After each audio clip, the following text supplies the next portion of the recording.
Okay. I'm just waiting for some messages from the live students, which has not come. And if it has not come, इसका मतलब live streaming हो रहा नहीं है. You check on your phone, हो रहा है क्या? Yes, आ रहा है. It's okay, coming. ठीक है, चलो start करते हैं.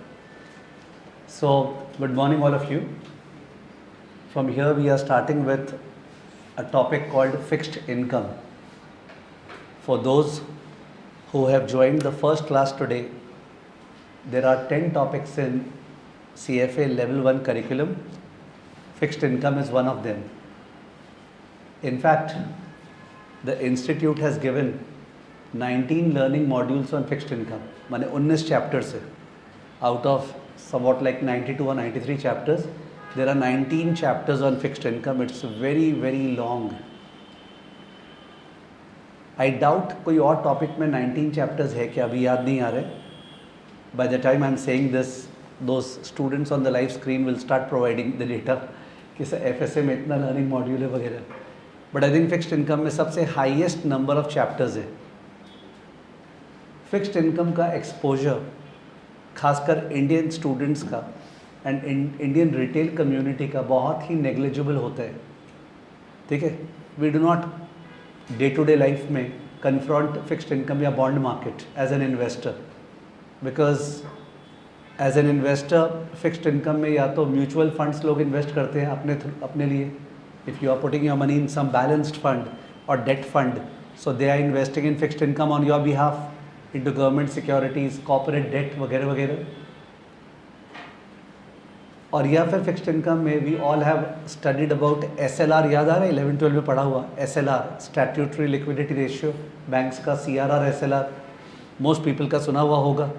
तो banks have to buy obligation invest in some government securities, they also invest in corporate securities. तो इंस्टीट्यूशनल लेवल पे फिक्स्ड इनकम बहुत बड़ा मार्केट है. रिटेल लेवल पे इंडिया में फिक्स्ड इनकम मार्केट उतना बढ़िया नहीं है. ठीक है, most of you all from the background that you come are going to perhaps join your first work in to particular institutions. You will join a JP Morgan in the debt department. You will join a particular mutual fund house as a fixed income analyst. ये जो profession है, ये profession बहुत तेज़ी से India में बढ़ रहा है.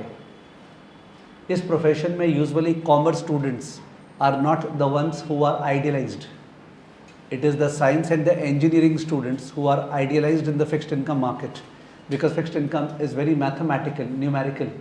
ठीक है, तो लगता है कि शायद it is not made for the softer versions. They consider us to be soft. ठीक है, the commerce students. Now that is not true. The type of depth which is there in CFA तीनों level में fixed income में, that is not covered in any program whatsoever. ठीक है, पूरे विश्व में कोई ऐसा प्रोग्राम नहीं है जिसमें फिक्स्ड इनकम उतना ज़्यादा डेप्थ से कवर्ड है जितना CFA करिकुलम में है. मतलब it's bombastic. Okay, nobody can comfortably hope to become a CFA charter holder without a mastery of fixed income. Now, fixed income में there is one advantage to all of you. The advantage is that most of the stuff in fixed income is numerical. And given our background, अपने Indian students का background, even if it is not numerical, I make it numerical. माने जो theory वाला part भी है वो मैं जानबूझ के नंबर्स के हेल्प से बताता हूँ, so that retention is 100% and direct. So most students are numerically inclined. Numbers बोलने से बेटर समझ में आता है and therefore they get the stuff very well. It becomes very exciting. In fact कभी कभी फिक्स्ड इनकम में the type of calculations we do on the calculator, once your hand is very very practical with the calculator, you really enjoy and you feel that yes you are in for it. Of course ये सारा मैं बोल रहा हूँ only when we actually walk the path we will experience the same, which we will. ठीक है ना. इन 19 chapters को अपने 3 पार्ट में डिवाइड कर रहे हैं. First part is fixed income का basic theory, which is chapter number 1 to 5. मैं अपने आप डिक्टेट कर दूंगा. Second part is fixed income का practical portion, which is mostly chapter number 6 to 12. 12 है क्या कौस्तव? कहाँ तक किए थे? 13. 6 to 13. 6 to 13 is the practical portion. And उसके बाद third part is chapter number 14 to 19, let's call it fixed income advance theory. तो एक हो गया फिक्स्ड इनकम बेसिक थियरी, एक हो गया फिक्स्ड इनकम प्रैक्टिकल, एक हो गया fixed income advance theory. 1 to 5, 6 to 13 and 14 to 19। Last batch में यानी जो अभी अभी कंप्लीट हुआ था उस बैच में मैंने 6 to 13 करवाया था। ओके, ज़बरदस्त रूप से 6 to 13 I did and that exhausted all the energy. इस बैच में we will begin with 1 to 5, ठीक है, एंड उसके बाद जाके परहैप्स शिफ्ट करेंगे into some other topic to break the monotonous nature of the discussion. And फिर देखते हैं लास्ट में अपने को 14 to 19 का मौका मिलता है क्या, ठीक है, otherwise the classes are ready. Understood?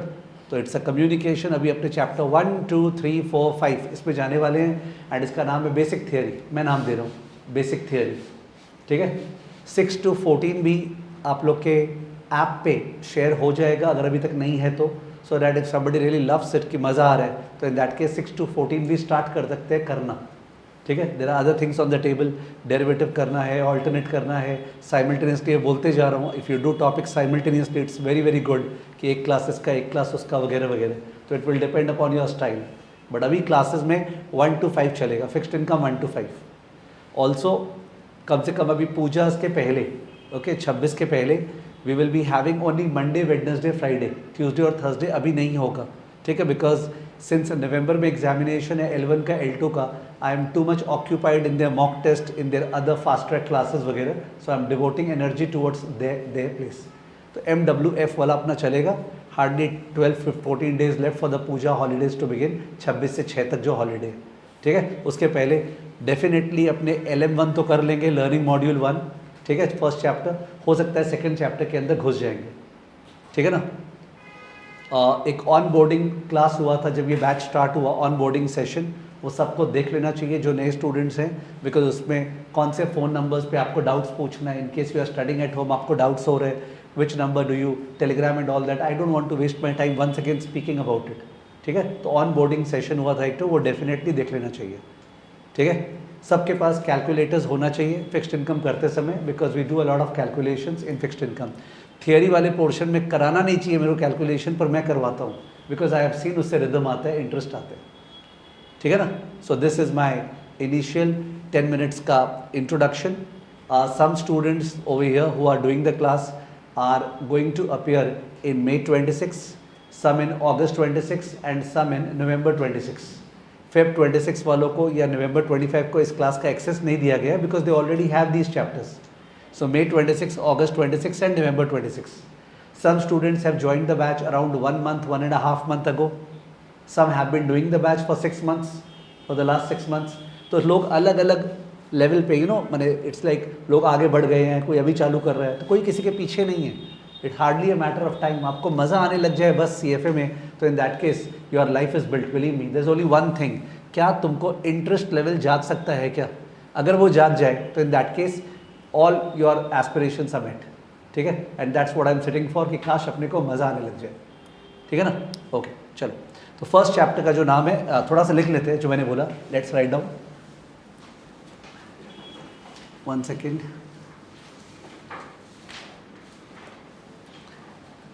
I have the habit of dictating everything that we will discuss, so you don't have to worry about copying the same fast.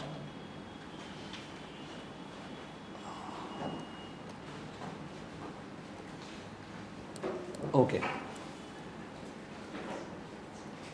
Fixed income. This is paper 2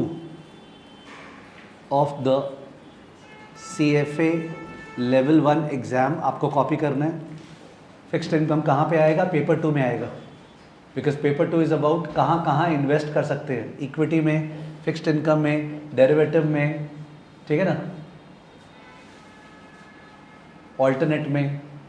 that's paper 2। Paper 1 में economics है, QM है, FSA है, ethics है, समझे। Paper 2 मेरे को ध्यान नहीं है, फिर भी I will take the risk of writing रफली अराउंड 10% ऑफ द एग्ज़ाम। हो सकता है 10 to 12% हो। Somebody can correct me in the live batch, in case आप घर पे बैठे हैं तो आपके पास तो सारा रिसोर्सेज है चेक करने का, ठीक है। I don't mind. 10% of the exam रफली है. There are 19 LMs. ये लोग चैप्टर्स को LMs बोलते हैं, लर्निंग मॉड्यूल्स. 19 learning modules. ये 19 लर्निंग मॉड्यूल्स को मैं इनको 3 कैटेगरी में डिवाइड कर रहा हूँ. Part 1 basic theory. So basic theory is LM 1 to 5. LM 1 to 5 basic theory.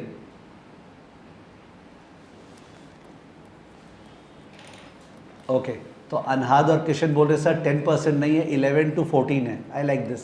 11-14% of the exam. ठीक है, इसको ऐसे कर दिए, कोई प्रॉब्लम नहीं है. नेवर जज me on the basis of sir ने ये लिखाया था, गलत कैसे लिखा दिया. आई एम नॉट रटोफाइंग stuff and communicating. I may be mistaken at times. तो फिक्स्ड इनकम का 11 to 14% ऑफ द एग्जाम है, 10% नहीं है. ठीक है, ओके. सो पार्ट 1 है basic theory, LM 1 to 5. Part 2 is the main core part, the meat. Part 2 is practical. ये है LM नंबर 6 to 13. 6 से लेके 13 तक ये ऑलरेडी रेडी है. Part 3 is advance theory. Advanced theory, this is LM number 14 to 19. LM 14 to 19 advanced theory. ठीक है, अपने अभी इससे स्टार्ट करेंगे. We are starting with this. ये आपके ऐप पे अपलोडेड होगा. अब जिनके नहीं अपलोड करवा दूंगा. अपलोडेड ऑन दी ऐप, ये वाला पार्ट ऑन दी ऐप. और पार्ट 3 का भी contingency, I don't know what speed से अपने बढ़ेंगे. Depending on the speed I will decide कि वो भी अपलोड करना है या मैं उसको फ्रेश कराऊँ. ठीक है ना, because I want to do a lot of economics in this batch. So उसका भी टाइम निकालना पड़ेगा. तो ये सब मैंने बोला था स्टार्टिंग में. Good, you see I am not writing about the career कि ग्रेट करियर है, ये है, वो सब मैंने लिखा रहा हूँ. चलो, so we have LM 1 to start with. LM 1 से स्टार्ट करते हैं. तो अलग से learning module 1 fixed income instrument features. Chapter का नाम है fixed income instruments features. Fixed income instrument का फीचर्स, यानी बेसिकली इस चैप्टर बताना चाह रहा है what is fixed income, what is a bond. It is so easy. इसमें 2 LOS है. LOS is learning outcome statement. LOS A is features. LOS B is indenture. LOS A is features, characteristics, जो chapter का नाम ही है. LOS B is indenture. Indenture क्या होता है, we will talk about it. Indenture माने डिवेंचर का अग्रीमेंट. एक कंपनी, जस्ट इमेजिन, 700 करोड़ का इशू किया है, 700 करोड़ का बॉन्ड्स इशू किया है. आप लोग सब बॉन्ड्स बाई किए हो. कंपनी एक तरह से बोल रहा है आई ओ यू, मैं आप लोग को जो पैसा रेज किया उस पर इंटरेस्ट दूंगा एंड मैं आपको पैसा लौटाऊंगा. It's a legal contract. वो लीगल कॉन्ट्रैक्ट, उसका सारा टर्म्स एंड कंडीशंस तो कहीं ना कहीं लिखा हुआ रहेगा ना. वो जो लिखा हुआ है that's called a indenture. Indenture is the debenture का टर्म शीट, जो अग्रीमेंट हुआ है between the borrower, the company and between the investors. Okay, तो अदानी एपिसोड में वी केम टू नो, आप लोग सबने सुना होगा कि Adani was highly levered. Adani enterprises में लेवरेज बहुत हाई था, डेट बहुत हाई था. ठीक है, तो वो जो डेट अदानी ने इशू किया था फॉरेनर्स को बाहर इंडिया में, वो सारे डेट का इंडेंचर होता है, डिवेंचर का अग्रीमेंट, टर्म्स एंड कंडीशंस. आप लोग क्लास ज्वाइन किए हो तो in that case a certain terms and conditions are entered between me and between y'all, कि आपका एग्जामिनेशन कंप्लीट होगा, सारा लेक्चर्स होगा, मॉक टेस्ट लिया जाएगा, डाउट सॉल्विंग होगा. ठीक है, those are like the terms and conditions. तो हर चीज़ में तो कॉन्ट्रैक्ट होगा ही. The contract is the indenture. Okay, indenture. LOS B is indenture, LOS A is features. Now you can imagine teaching almost 32 years fixed income. For me to teach this chapter is like a cakewalk. But फिर भी I have the sincerity that मैं पढ़ाने के पहले ज़रूर देख के आता हूँ. ठीक है, कि मैं कहीं आउट ऑफ सिलेबस ज़्यादा नहीं बोल दूँ, लाइन से बोलूँ। आज मैं देख के नहीं आ पाया, तो मैं क्या किया, रास्ते में मैं अपना 2 ऑडियो सुन रहा था इस चैप्टर का, LOS A का ऑडियो, LOS B का audio. First audio was of 4 minutes 13 seconds, second audio was 7 minutes 43 second, नहीं 12 मिनट्स का, एक 4 मिनट का ऑडियो, 12 मिनट का ऑडियो। Super, believe me. और इतना बढ़िया से रिकॉर्डेड वो दोनों ऑडियो कि आपको इस चैप्टर को तो ख़त्म करने में ऑडियो को 1.5 स्पीड पे करो, 10 मिनट में ख़त्म। This is nothing in this chapter. Of course we will take a lot of time in digesting the same, पर मेरे को ये ध्यान करने के लिए कि चैप्टर में क्या क्या है, I had to listen to my own audio. So audio summaries are fantastic, ठीक है, और they will be shared with you. चलो फीचर्स डिस्कस करते हैं। अभी पर डिक्टेशन से बाहर आ रहे हैं, फुल स्क्रीन करना।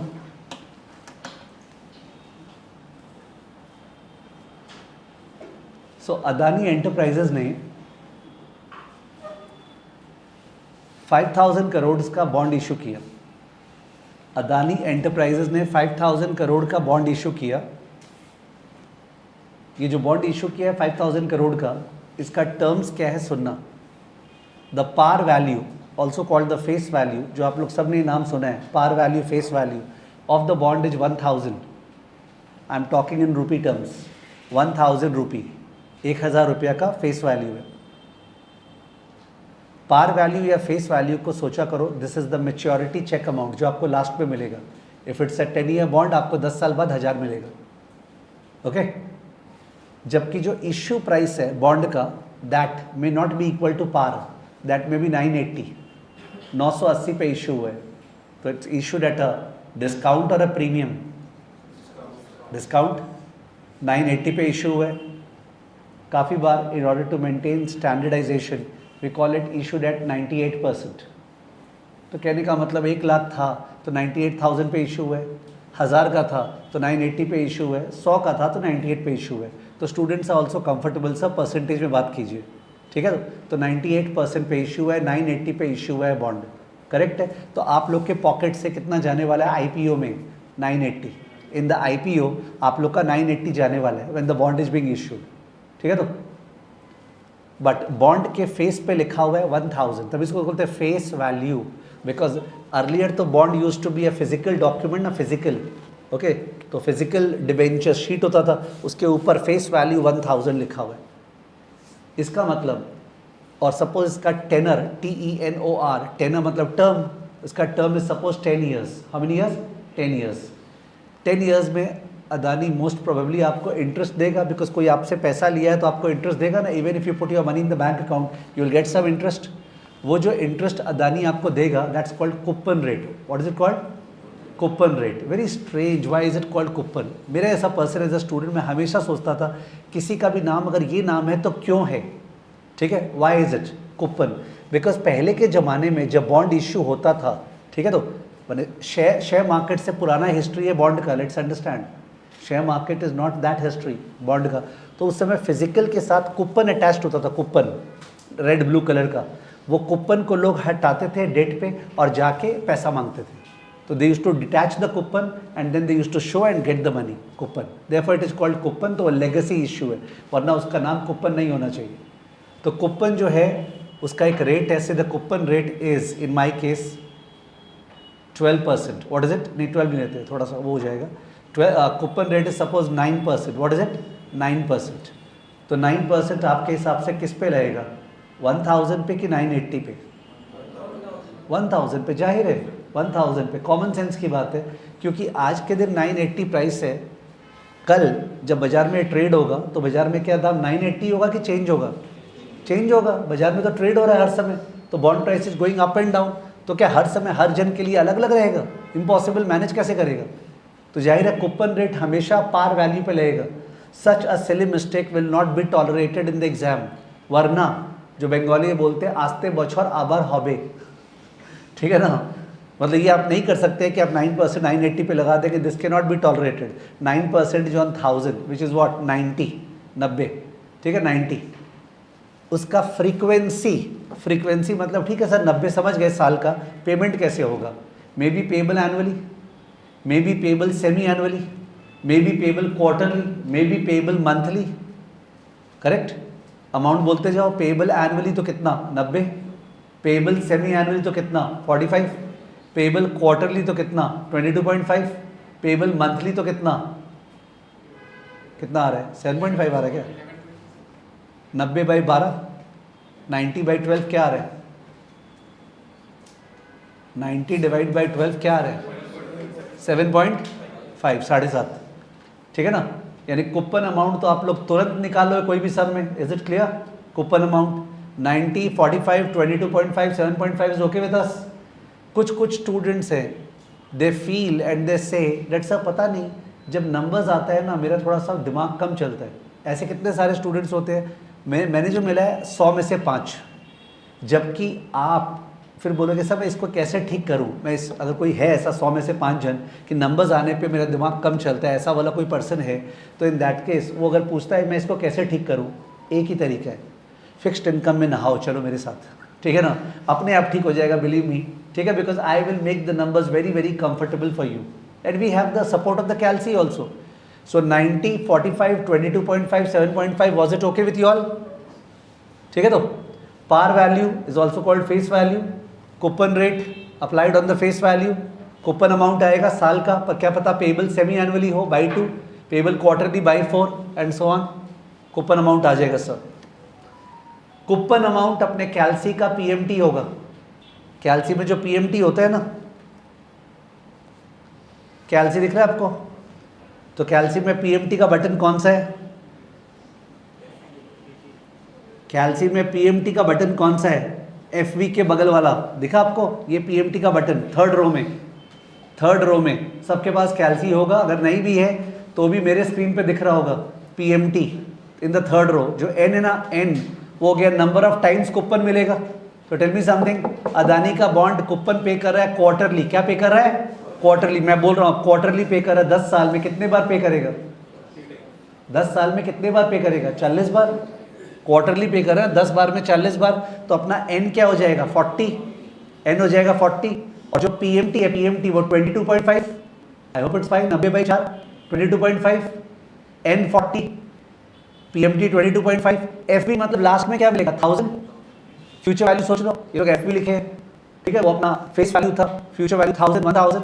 तो सर अपने को कितना मिलने वाला है? 22.5, 22.5, 22.5, 22.5 मिलने वाला है और लास्ट में 1000 मिलने वाला है। सर कम मिलने वाला है हर क्वार्टर और 10 साल बाद, ठीक है। तो एन जो है वो अपने हमेशा लेते हैं periods. N is never the number of years. ये सब टाइम वैल्यू ऑफ मनी का जिन्होंने क्लास किया है छेप के मेरा बोला हुआ है। N is the number of periods, number of periods. इस सब में पीरियड क्या था? क्वार्टर। इस सब में पीरियड क्या था? क्वार्टर। अगर 6 महीने में देता तो इन दैट केस 45 मिलता, ठीक है ना। और लास्ट में 1000। इस बार एन क्या होता है? 20, 10 × 2 20, 20 बार, करेक्ट है। तो ये आपको मिलने वाला है और आपने इसके बदले आज क्या पे किया? 980। क्या पे किया? 980। तो 980 हो गया अपना पीवी। क्या हो गया? पीवी। बट सर जो 22.5 आपने बोला और जो 1000 बोला वो तो आएगा, और जो 980 है वो तो जा रहा है, ऑपोजिट साइड है ना। 980 तो जा रहा है और 22.5 और 1000 तो आएगा, तो उनको जो साइन पुट करेंगे ऑपोजिट पुट करेंगे। यानी मैं पीवी क्या पुट करूंगा? 980 या -980? -980। और बाकी जो 22.5 और 1000 है वो पुट करूंगा पॉजिटिव में। किसी का अगर मन हुआ कि नहीं हम 980 प्लस पुट करेंगे और उसको माइनस, वो भी कर सकता है, बट बेवकूफ़ी है। It's better to put outflow and inflow that way, और एन पुट करें। तो in that case before putting let's feel it. अगर 1000 प्राइस होता बॉन्ड का, 1000 वॉज द प्राइस, तब कितना पोएट्री लग रहा होगा।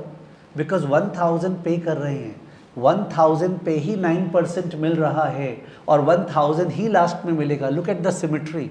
1000 पे करे, 1000 पे ही 9% मिल रहा है और 1000 ही वापस मिलेगा। Without any calculation one can feel that sir the return I will get is 9%। Can't you feel it? The return is 9% compounded quarterly, सही है।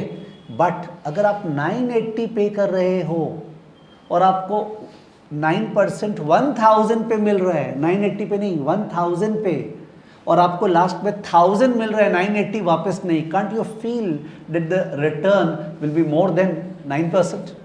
Can you feel it? Return will be more than 9%. That return which you will get is called yield to maturity. What is it called? Yield to maturity. Yield, because yield is always on the price. Yield is always on the price, amount invested 980. To maturity, because did I assume that we will hold for 4 years? No. We assumed that we will hold for the entire tenor, which was what, 10 years. Therefore, yield to maturity, YTM. Yield to maturity, YTM. वो I by Y हुआ. क्या हुआ वो? I by Y का button दिखा? I by Y जो calcium है, N के बगल में I by Y. Okay, I by Y. वो निकाल लो आप लोग प्लीज. चलो निकालते हैं. सबसे पहले सेकेंड क्लियर TVM.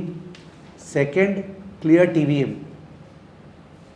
कर दिया. सेकेंड क्लियर TVM सबने. वापस दिखा रहा हूँ. Second clear TVM.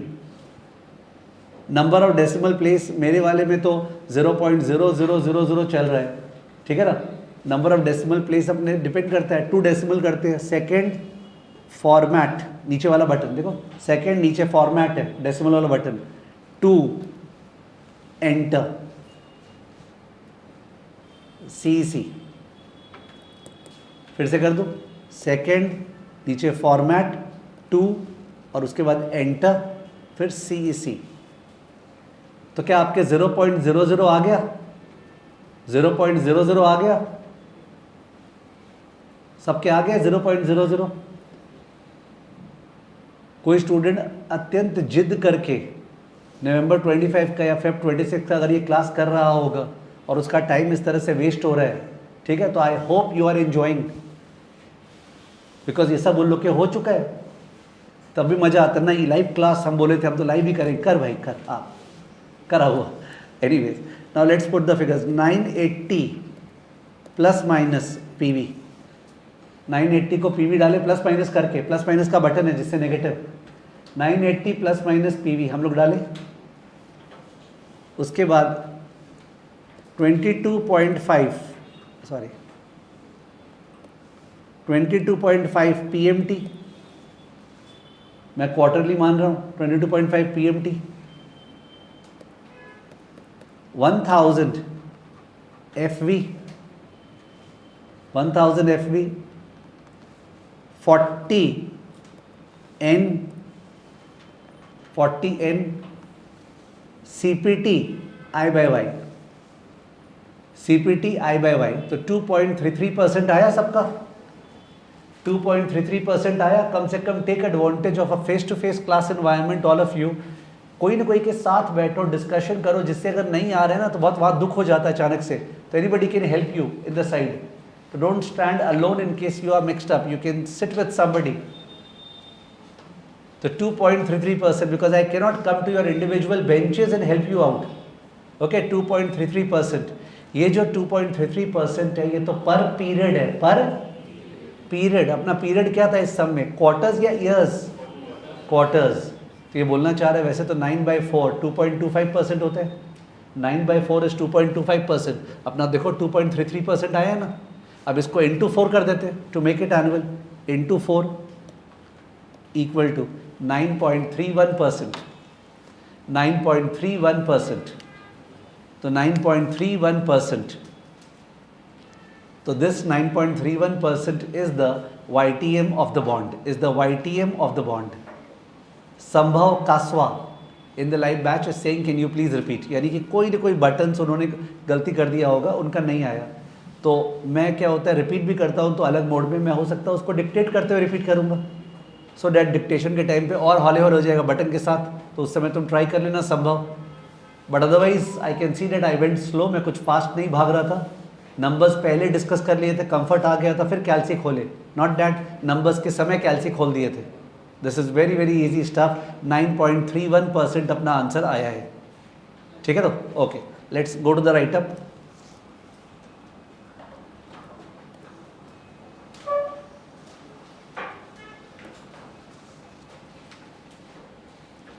Okay, so अपने फीचर्स में आए.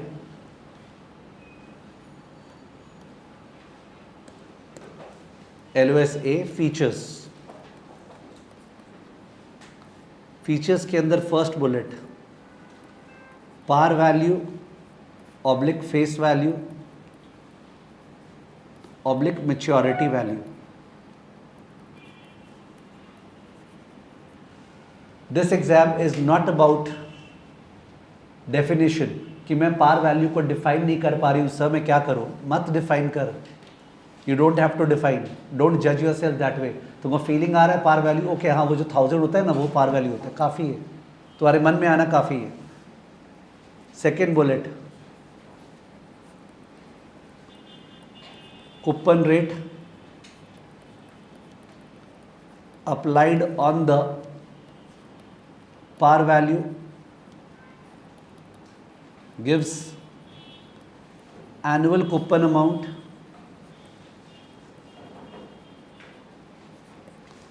coupon rate applied on the par value gives annual coupon amount।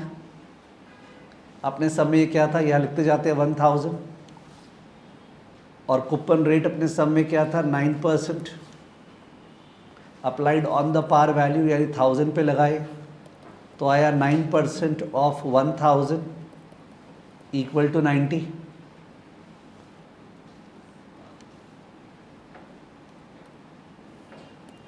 Third bullet, frequency of coupon payments. Coupon कैसे मिलेगा सर? एक साल में एक बार मिलेगा या एक साल में 2 बार मिलेगा या क्वार्टरली मिलेगा? सपोज क्वार्टरली, सपोज क्वार्टरली है frequency of coupon payment, suppose quarterly, you are not able to see, though you can come यहाँ सामने सेकेंड बेंच में, इन केस देख पा रहे हैं आप, okay quarterly.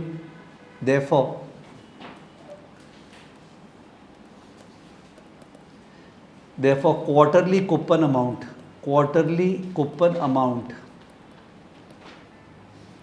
is equal to 90 आया था, 90 divide by 4 equal to what 22.5, 90 divide by 4 equal to 22.5।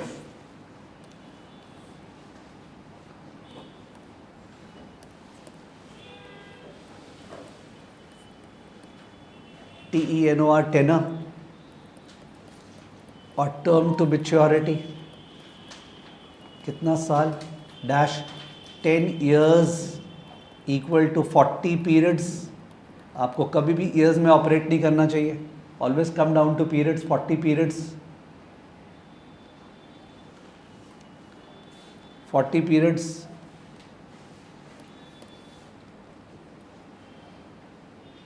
Price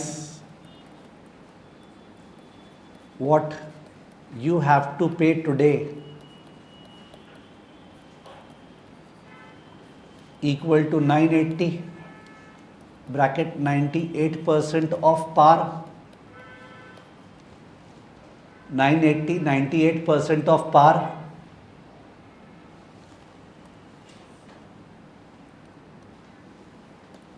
next,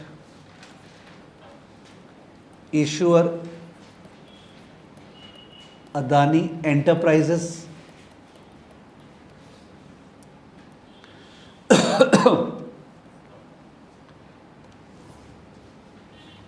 Adani Enterprises dash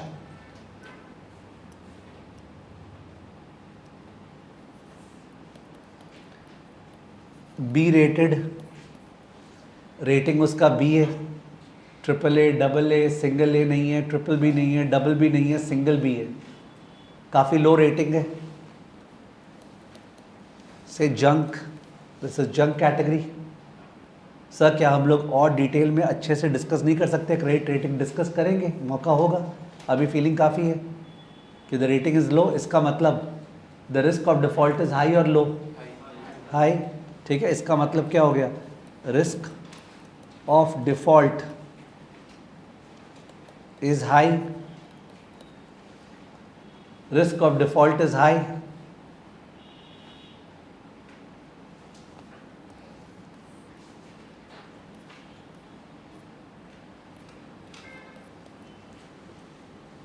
next bullet,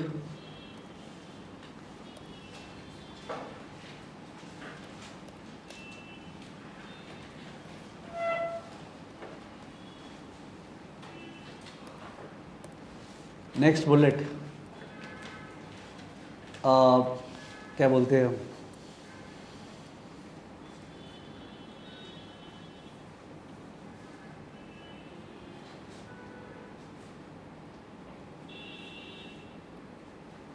senior secured bond, ये सीनियर सिक्योर्ड बॉन्ड है,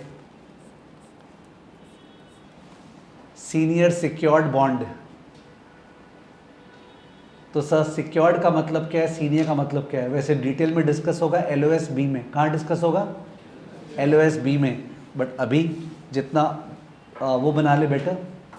सिक्योर्ड का मतलब है कि क्या कोई assets of the company pledge किया गया है as collateral. What do you think? Secured का मतलब क्या हुआ, पूछ रहा हूँ, क्या कोई एसेट्स अदानी एंटरप्राइजेस का प्लेज यानी कोलैटरल है अगेंस्ट दिस बॉन्ड और नॉट? यस, बिकॉज ये सिक्योर्ड है। सिक्योर्ड का मतलब कोई ना कोई एसेट को गिरवी रख के, प्लेज करके, ठीक है, ये बॉन्ड इशू हुआ है। इसका मतलब अगर अदानी एंटरप्राइजेस डिफ़ॉल्ट करता है तो सब ने येस बोला, केवल हनी चंचलानी ने रॉन्ग बोला। इस तरह आउटलायर स्टूडेंट्स जो होते हैं ना, जो लोग बहुत मिस्टेक करते हैं, उनके पीछे मैं पढ़ता हूँ क्लास में, विच इज़ नॉट लाइक मैं उनका डिसरिस्पेक्ट कर रहा हूँ, बट इसलिए करता हूँ कि बिकॉज उनको और ज़्यादा स्ट्रेस आए, वो लोग इम्प्रूव हो। ऐसा हुआ है लास्ट बैच में बहुत जन के साथ, and therefore I do it. तो हनी बुरा मत मानना, आप एवरी टाइम रॉन्ग आंसर दोगे, आपका चिल्ला चिल्ला के नाम बोला जाएगा, so that everybody will be aware that you are there, ठीक है। सो सिक्योर्ड बॉन्ड का मतलब है there is a collateral, okay, there is a asset which is placed as collateral. तो सर उससे क्या हुआ? उससे ये हुआ कि अगर अदानी एंटरप्राइजेस बैंकरप्सी में जाता है, लिक्विडेशन में जाता है, तो वो जो कोलैटरल है वो बेच के इन बॉन्ड्स को पहले चुकाया जाएगा।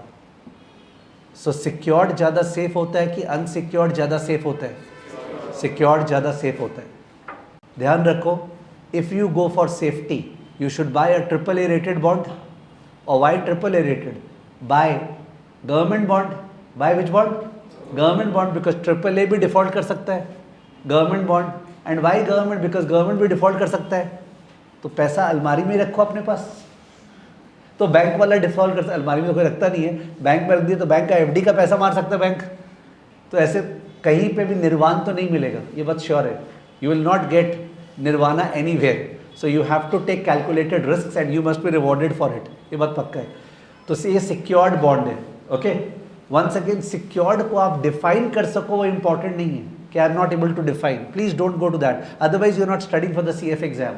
फील कर सको इंपॉर्टेंट है कि तुम लैंग्वेज में बोल नहीं पा रहे, मन में समझ गया हाँ यार कोई कोलैटरल है, कोई चीज़ गिरवी रखा है, गिरवी रखा है, ये तुम बोल पा रहे हैं, मैं हैप्पी हूँ, I am okay with it, ठीक है ना। पर सर मल्टीपल चॉइस पे तो गिरवी वर्ड नहीं आएगा, डोंट वरी, अपने इंग्लिश समझने में बेस्ट है। जिनका भी इंग्लिश थोड़ा क्वेश्चनेबल है, समझने में you are best, you may not be able to frame the sentence properly, ठीक है, तो don't try to, not required. Secured is okay. अब सीनियर, अब एक जन है चालू हुआ है, भावेश राजेश रावल, वो बोल रहा है can you show the previous slides please. Bhavesh, am I coming to your home and teaching like a गद्दे बैठ के 1 to 1, ठीक है। तो there are thousands of student taking the class, be cognizant and professional enough as to what can be done, what cannot be done. Do not ask for request which cannot be fulfilled, ठीक है ना। Okay, तो इसलिए मैं फिर ignore करना चालू करता हूँ। सीनियर का मतलब ये हुआ कि सर आप तो बोले कोई एसेट है जो कोलैटरल है, सपोज वो एसेट जब बिक्री हुआ, जब वो एसेट बिक्री हुआ तो बिक्री होके जो पैसा आया वो सफिशिएंट नहीं था इस बॉन्ड को लौटाने के लिए। Did you understand the Hindi? There was some asset which was collateralized, so when there was a liquidation or bankruptcy, the asset was sold, और sell करके the asset का money was there for these bond holders, but that was not sufficient. So if that was not sufficient, then these bonds will fall in line, queue up with other debt providers, other bond holders के साथ ये लोग line में होंगे कि भाई जो बचेगा दे देना, जो बचेगा दे देना हम लोग को, ठीक है ना। तो ये लोग उस लाइन में सामने होंगे या पीछे होंगे? सामने होंगे, बिकॉज दे आर सीनियर। ये उस लाइन में सामने होंगे, समझ गया। टू द एक्सटेंड डेट उन एसेट से इनको नहीं मिल पाया पैसा, तो बाकी का पैसा जो अनरिकवर्ड है वो पैसे के लिए क्यू करेंगे with the other unsecured bond holders. ये लोग क्यू में लगेंगे और उस क्यू में जो लगेंगे ना, उसमें ये लोग लाइन में सामने होंगे। ओके, सामने होंगे. तो that is the meaning of senior. It is not a question of your being able to define, it's a question of your being able to understand. ठीक है. तो बुक का इशू क्या है? बुक में डिफाइन किया हुआ है, अपने यहाँ समझ रहे हैं. ठीक है. और तुम्हारे लिए भी एडवाइस है कि आप समझना, एक दूसरे से फ्रेंडशिप करो कि जो तुमको नहीं समझ में आ रहा तुम उसको बताओ, उसको नहीं वो तुमको बताए. ठीक है. अदरवाइज हम लोग तो है ही डाउट पूछने के लिए. तो सीनियर सिक्योर्ड बॉन्ड आप दोनों का मतलब समझ गए हैं. ये वैसे LOS-B में होगा. किसमें? LOS-B में होगा. LOS-B का पार्ट है. तो अपने केवल एरो दे के लिख लें. सीनियर का मतलब there is a collateral, sorry secured का मतलब, और सीनियर का मतलब they are first in line. Okay, they are first in line. Senior secured bond,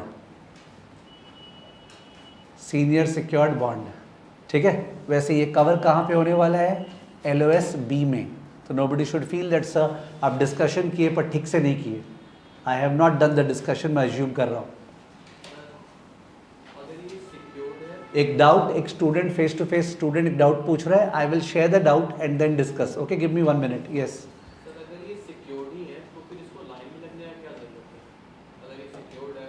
तो उनका क्वेश्चन है स्टूडेंट का कि अगर ये सिक्योर्ड बॉन्ड है तो इनको लाइन में लगने का क्या ज़रूरत है.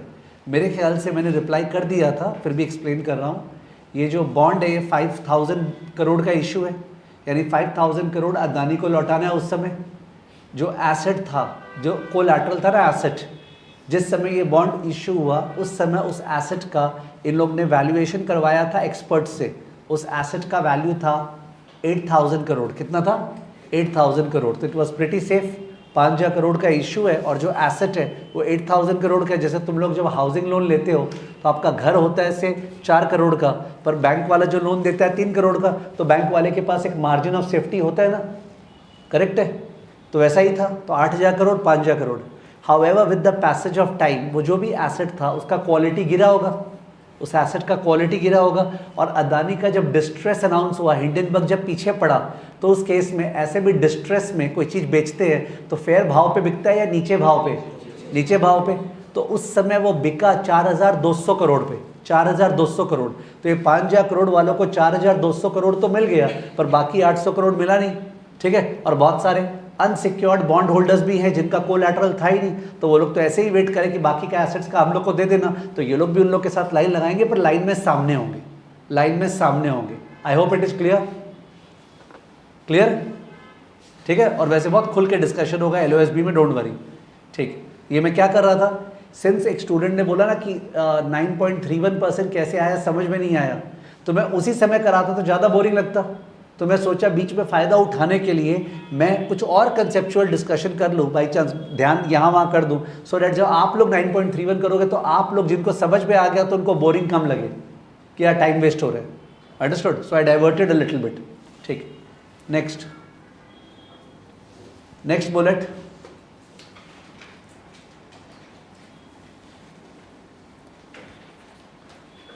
COVENANTS covenants. COVENANTS covenants. covenants का मतलब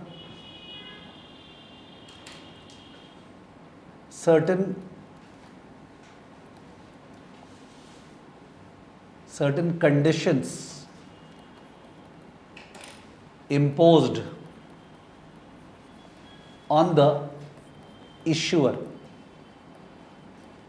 Certain conditions imposed on the issuer. वो जो 5000 करोड़ रुपया रेस कर रहा है उसके ऊपर कुछ कंडीशंस तो इम्पोज करना ही पड़ेगा ना, कि भाई वो रुपया लेके क्या करेगा क्या नहीं करेगा वगैरह. उसको बोलते हैं कविनेंट्स. COVENANTS कविनेंट्स. ये कविनेंट्स जो है ये दो तरह के होते हैं. एक होते हैं what you have to do, और एक होता है what you must not do. एक होता है what you have to do, Adani को जो करना पड़ेगा, और एक होता है जो अदानी को करना अलाउड नहीं है, मस्ट नॉट डू. फर्स्ट वाले को ऑब्वियसली अफर्मेटिव कविनेंट्स बोलते हैं. Affirmative, affirm, AFFIRM, affirmative covenants. Second वाले को नेगेटिव कविनेंट्स बोलते हैं. Okay, negative covenants, restrictions, prohibition from doing something. Affirmative covenants बहुत ही टाइम पास टाइप होता है, रेगुलरली पे कूपन, कूपन रेगुलरली पे करना, नहीं पे किया तो ग्रेस पीरियड दिया जाता है।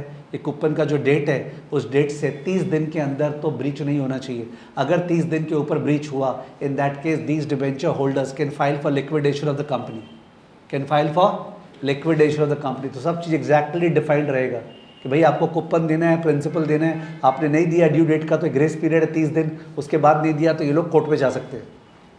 समझ गए?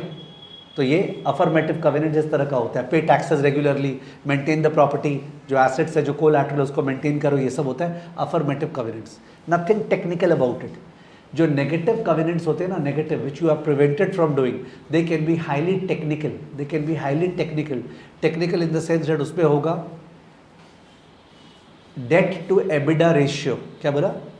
Date to EBITDA ratio. Debt माने डेट, लायबिलिटी साइड इमेजिन करो, बैलेंस शीट में जो लोन्स वगैरह है सारा का सारा लोन्स वो डेट हो गया, divided by EBITDA, earning before interest, tax, depreciation and amortisation.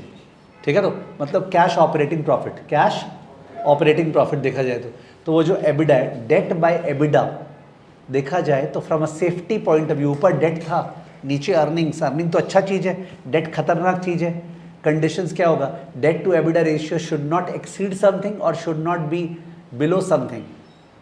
What do you think? Condition क्या होगा? Say debt to EBITDA ratio less than 4 होना चाहिए या मोर देन 4 होना चाहिए? लेस देन 4, ऑब्वियस है।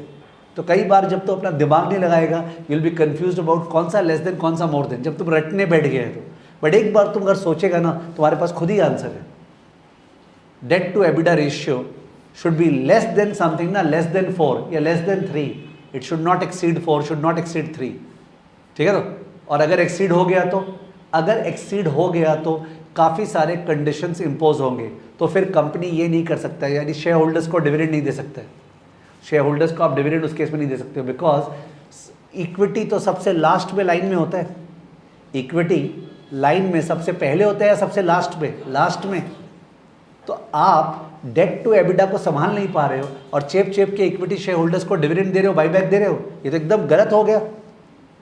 पूरा का पूरा हायरार्की को खराब करना। तो इस तरह कंडीशंस इंपोज होगा जो अपने LOS-B में बात करेंगे कि आप ये नहीं कर सकते हो, आप वो नहीं कर सकते हो, वगैरह वगैरह। That's called negative covenants. मैं केवल आइडिया दिया हूँ। ठीक है? तो फिर से मैं बोल दूँ, आई हैव नॉट इलेबोरेटेड, ये LOS-B का पार्ट है। ठीक है ना? ओके। तो ये लिखे कवेनेंट सर्टेन कंडीशंस इम्पोज्ड, और सर्टेन कंडीशंस के अंदर ये जो सर्टेन कंडीशंस है दो तरह का है, एक है एफर्मेटिव और एक है नेगेटिव। एफर्मेटिव मतलब मस्ट डू, और एक है must not do, prohibited from doing, must not do.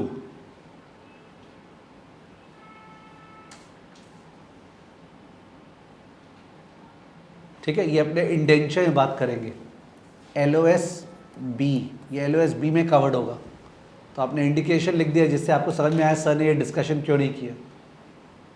LOS-B। ठीक है?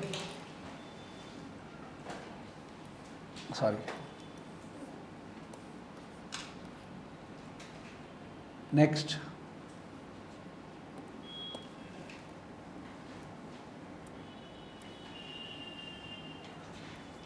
Cash flows in a timeline. तो टाइम वैल्यू मनी पढ़ाते समय बहुत बार इस तरह से मैंने टाइमलाइन बनवाया था, और अभी भी स्टूडेंट का जहाँ पे भी स्पीड स्लो हो ना, उसको टाइमलाइन वाइज सोचना चाहिए, पर धीरे धीरे मैच्योर हो जाएगा तो मन में ही टाइमलाइन बन जाते हैं। तो 0, 1, 2, 3 डॉट डॉट डॉट 40 करेक्ट है।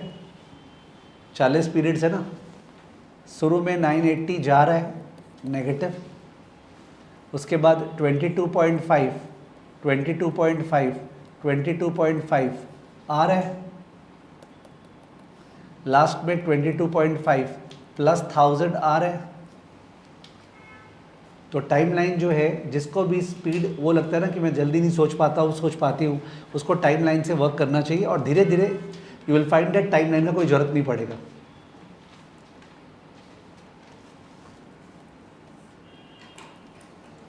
तो इन दैट केस अब इसको कैल्सी में डालें। जिनको जिनको समझ में नहीं आया था, 2 स्टूडेंट का नाम देखा था जिन्होंने बोला था 9.31% कैसे आया। एक तो कोई स्टूडेंट था, नाम भूल गया, और एक हानि ने बोला था कि हाउ डिड यू गेट 9.31%। तो here we are 980 plus minus PV 22.5 PMT 1000 FV 40 N CPT I by Y। These are the strokes of the calci। और इन स्ट्रोक्स के पहले आपको सेकेंड क्लियर TVM कर देना है। पहले आपको सेकेंड क्लियर TVM करना है, second CLR TVM। Clear TVM का वही वाला तो बटन है जो FV का बटन है। कैल्सी में चेक करो, क्लियर TVM का कौन सा बटन है? FV वाला ना, जो FV है उसके बटन के ऊपर क्या लिखा हुआ है? CLR TVM। तो फिर से ट्राई कर लो, हनी चंचलानी ट्राई कर लीजिए। बाकी लोग भी एक बार फिर से प्रैक्टिस हो जाएगा। पहले क्लियर TVM कर दो, फिर से प्रैक्टिस कर लो। जो लोग का हो गया वो प्रैक्टिस कर लो कि अगर 45 होता तो क्या आता। चेक करो ना कि अगर सेमी एनुअल होता तो क्या आता। खुद पहले सोचो ज़्यादा आता है या कम आता, पहले दिमाग पे जोर लगाओ। कोई तुमको पैसा देने वाला था, वो तुमको क्वार्टर पैसा देने के बजाय 6 महीने पैसा दे रहे हैं, तुमको अच्छा लगेगा या बुरा लगेगा? मैथ्स को छोड़ो, मैं तुमको 22.5 देने वाला था, मैं तुमको अब 6 महीना में दे रहा हूँ, 45 देरी से दे रहा हूँ, तो अच्छा लगेगा या बुरा लगेगा? बुरा लगेगा। बुरा लगेगा मतलब यील्ड कम आने वाले। सारा चीज़ अपने को आता है, we don't think about it. Check करो जिन लोग का हो चुका है, वो लोग 45 डालो, एन को 20 डालना, ऑब्वियस है। इनिशिएटिव लोग ही नहीं तो कैसे चलेगा। आप लोग कैल्सी में 980 प्लस माइनस पीवी डालो, 45 को पीएमटी डालो, 1000 को एफवी डालो, एन को 20 डालो, सीपीटी आई बाय वाई, फिर इंटू 2 करना, बिकॉज 6 महीने का आया इंटू 2।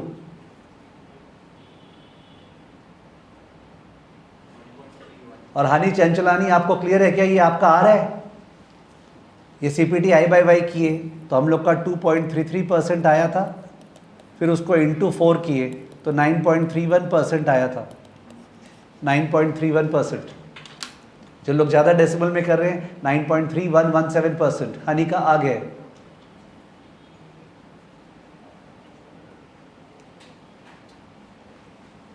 भूमि बोल रही है सर 6 मंथ वाले का भी 9.31 आ रहा है।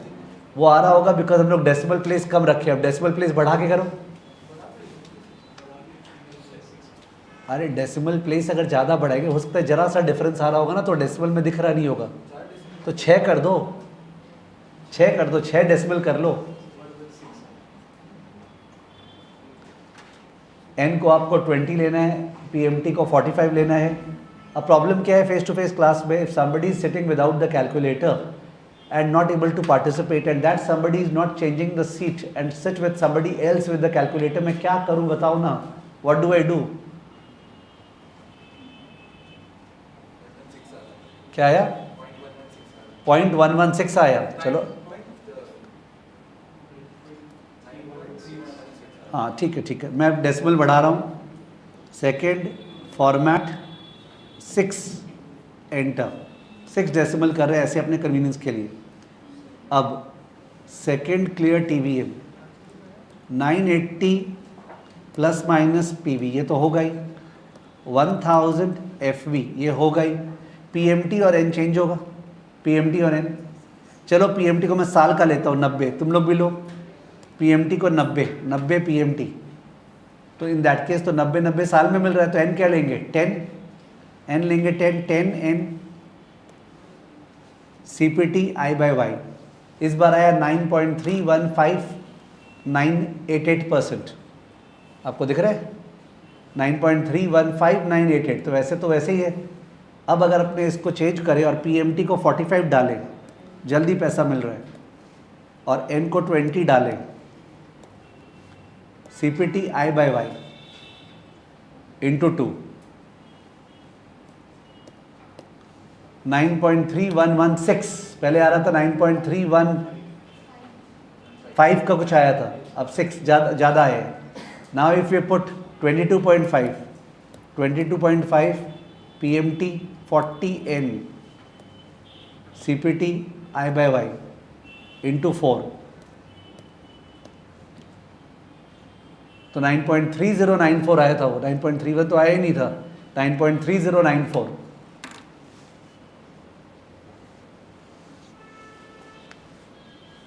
तो अलग अलग आंसर आता है। खैर एनीवेज ये अलग अलग में तो बाद में बात होगा, we will discuss about it later on. अभी अपने उस पर जाते हैं, क्या नाम है, हाँ, तो अपना 9.31% अप्रॉक्स आया, don't have to apply your brains over there right now, ठीक है। तो this is what we are getting, ठीक है। तो ये YTM होता है, what is it called, YTM, लिख लेना नाम उसका। 9.31% is called yield to maturity, 9.31% is called yield to maturity, YTM। 9.31% is called yield to maturity, yield to maturity, YTM, yield to maturity YTM। ये इस चैप्टर का focus नहीं है, okay, YTM is not the focus of this chapter। अब next bullet लिखो, next bullet, issuer, issuer. तो क्या क्या टाइप के इश्यूअर होते हैं बता रहा हूं। एक होता है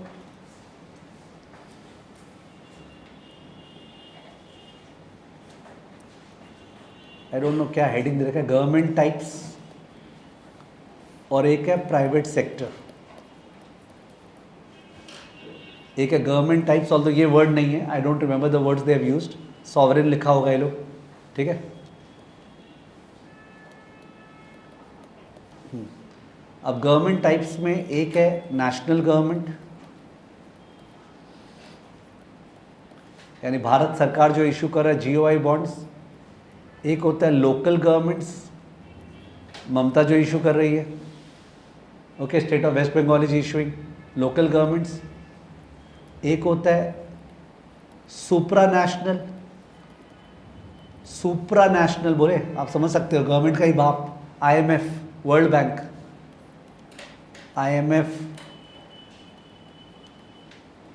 वर्ल्ड बैंक, सुप्रा नेशनल। एक होता है government agencies like postal department, comma, railways etcetera. जो गवर्नमेंट की एजेंसी है, पोस्टल डिपार्टमेंट क्या है, भारत सरकार का ही तो है, ठीक है। रेलवेज जो है वो भारत सरकार का ही तो है, बट देखा जाए तो वैसे गारंटी गवर्नमेंट का नहीं है, बट तब भी लगता है नहीं यार अगर कुछ गड़बड़ हुआ तो भारत सरकार आके बचा लेगा, वो एक कॉजी गारंटी है, होता है ना कॉजी गारंटी। तो ये सब हो गया सॉवरेन इश्यूअर्स। इन सब में व्हाट वुड यू से, credit risk, default risk is obviously high और लो, लो, वर्चुअली नेग्लिजिबल। इन सब में जो पैसा मारने का जो रिस्क है ना कि पैसा मार लेगा, that is very negligible. Of course national government में भी इट डिपेंड्स अपॉन कहाँ का गवर्नमेंट है, okay, is it a government of a developed country, emerging market country, और is it a government of a frontier nation. Uzbekistan government issue कर रहा है, without any disrespect to Uzbekistan, but it is possible that वो default कर जाए, ठीक है। तो नेशनल गवर्नमेंट में भी डिफॉल्ट होता है। Do we have discussion about the same? Yes, there is a separate chapter devoted to credit risk in case of sovereign, अलग से सेपरेट चैप्टर है, ठीक है। Local government, supra national government agencies, तो ये हो गया अपना गवर्नमेंट टाइप्स।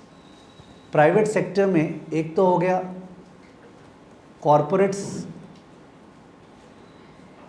दूसरा हो गया structured finance dash MBS ABS, structured finance, MBS ABS, anybody knowing the full form of them?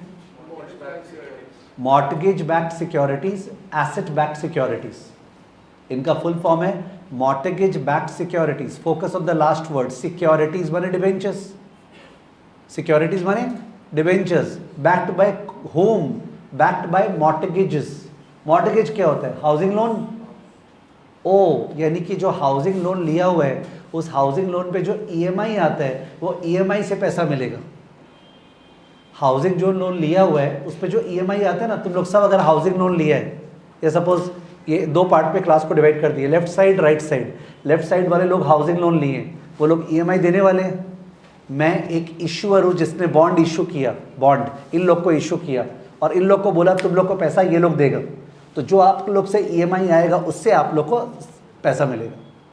मेरे को मत देखना, मैंने I am not going to give money, मैंने बोल दिए I will not give money to you because I am not in any business.